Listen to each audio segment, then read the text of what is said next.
when someone I knew would pass away, it really makes me think about the way I'm choosing to live. I've been to a lot of wakes, but my cousin, we'll call him Johnny the plumber. He passed away in his 30s, and when he did, I had never seen a wake like his. There was a line out of the building, wrapping around the block, and far, far down the sidewalk.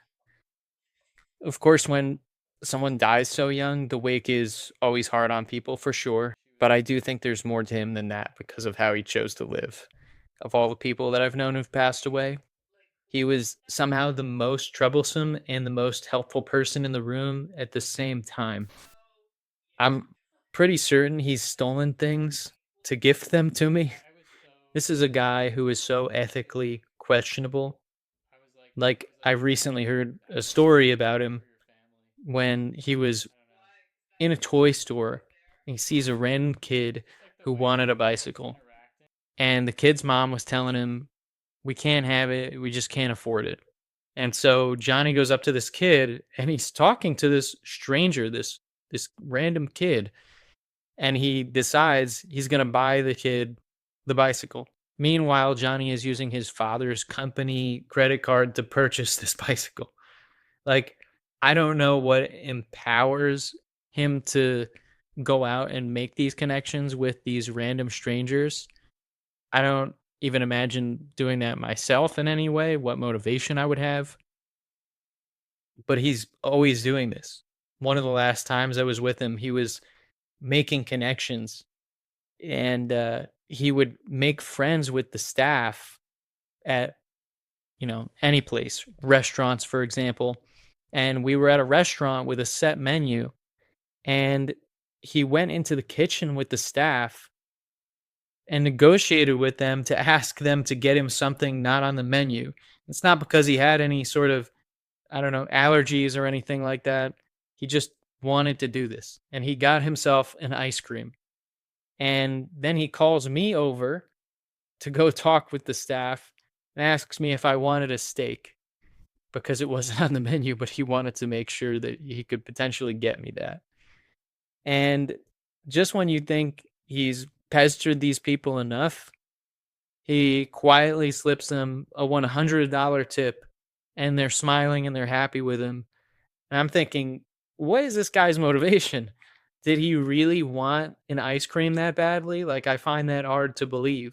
Did he just enjoy the connection itself?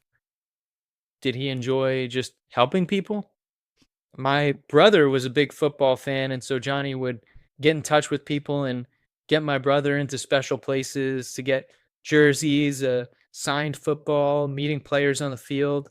And as I'm looking back at his life, I'm thinking, what what is this superpower and why is he so motivated to do these things? Like, am I just so stuck in my own head for not thinking about, well, my brother likes football. I should probably go out of my way to do these things. Like, how is that even a thought? To me, it sounds crazy, but maybe I'm wrong. So all this to me made Johnny this sort of, when I'm looking back at him, a larger than life character. And I've seen other people with this mentality, though they're really rare in my world, but maybe you have people in your life like this, more present than others, unapologetically present specifically, always asking for favors, but also always doing favors and involving themselves in you and your life without regret, without feeling bad about it. And at this point, I wish while he was alive, I was able to recognize everything in him that I aspire to, because everything in him that made him a great cousin and made him a great friend, I don't know if I was seeing very clearly. Because his ethics were questionable, I was too quick to judge him, too quick to write him off as someone I found funny, maybe enjoyed having around for sure, but never wanted to aspire to in any way. He's a questionable guy, right? He's unethical. Meanwhile, he was always picking up the phone right away and calling people. If something was wrong, he showed up for you immediately, every time. And I don't see myself doing that for people. It's due to his audacity coupled with him always having some sort of scheme which involved something potentially illegal, that I downplayed the good in him. And I felt okay making jokes about the way that he would go about things in his life. But I know now that my heart is hardened because I've noticed this from him and other people who've passed away as well, that I've been able to look down on them during their lives. And to me, that's a sign that I've got to look upon the people in my life a little more carefully, because I'm only seeing the true best in them when they're already gone. Like, would I talk with Johnny differently today, believing what I believe now? Would I treat him differently? Are there people in my life today who I should be treating differently? And am I blind to things in them that I could be seeing? I mean, how many of us will look back at our deathbeds and realize we spent too much time judging and too little time seeing the good in a person, in the people around us? It really, honestly, to me, takes some audacity, or what me and my wife like to call having the gall, to be willing to ask someone for favors. And so often for me, it feels so easy to be independent, and it feels like we're so capable of being independent that it almost seems unnecessary.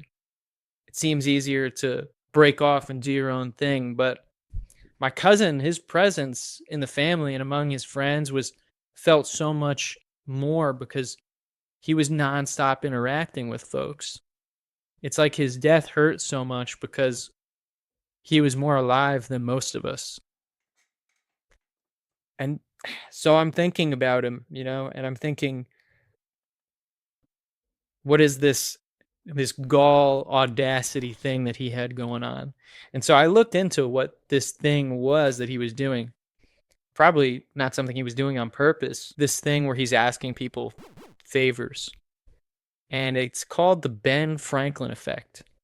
The idea comes from a story about Benjamin Franklin. So Ben Franklin, I suppose, had some sort of rival, and he got this rival to take a liking to him by asking the rival if he could borrow a book belonging to this rival. And after doing him that favor, the rival actually became friendlier to Ben Franklin in the end.